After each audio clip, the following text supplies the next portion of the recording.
Kristy fiainantsika isan'andro. Kristy fiainantsika isan'andro.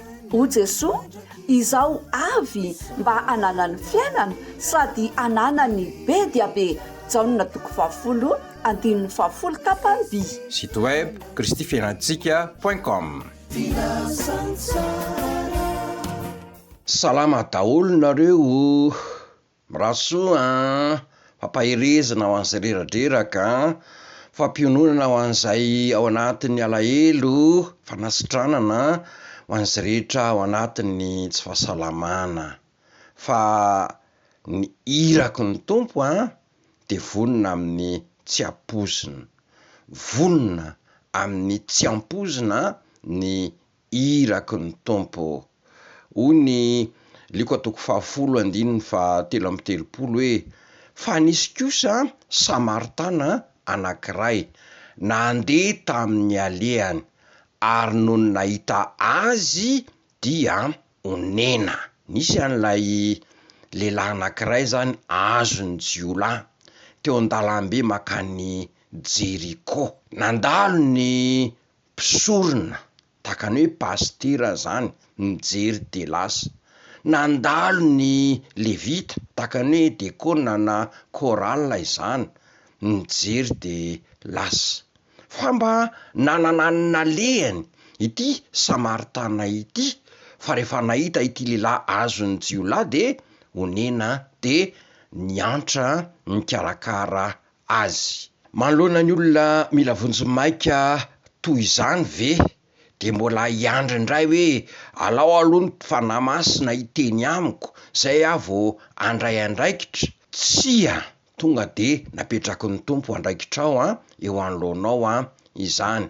Ny mpisorona, ny levita de samy tsy tia halala, fa namaika azy de ny ho any am-piangonana, ho any amin'ny toeram-pivavahana ihany.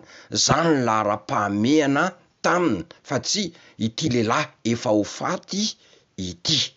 Ka misy iraka tsy ampozina toy izao, sitrako ny tompo ananantsika fahavinonana. Tsy tao anatin'ny fandaharam-potoanan'ity Samaritana ity mihitsy ny amonjy an'ity lehilahy azony jiolahy ity, fa tsy nampozina hoe hoay olona maratra be eto anoloako de tsy maintsy nataony izany. Jesosy de tompon'ny fotoanantsika, tahaka azy koa hoe tompon'ny fitempon'ny fotsika. Noho izany manana fahavinonana, mandraisa andraikitra, manampoza ny tsy ampozina. Maneke azy amin'ny alehanao rehetra fa izy andamina ny lalanao.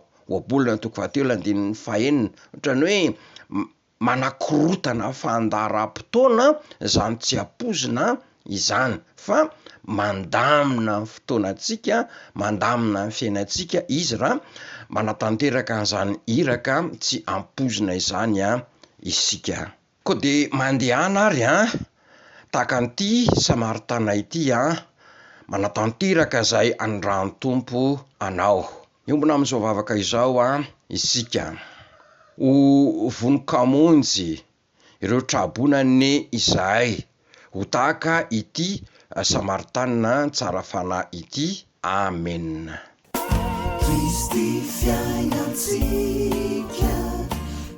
Kristy fiainantsika isan'andro. Kristy fiainantsika isan'andro. O Jesoa, izao avy mba ananany fiainana sady ananany be dia be. Jaonina toko 20 andininy 20 tapany by. Site web kristyfiainantsika.com.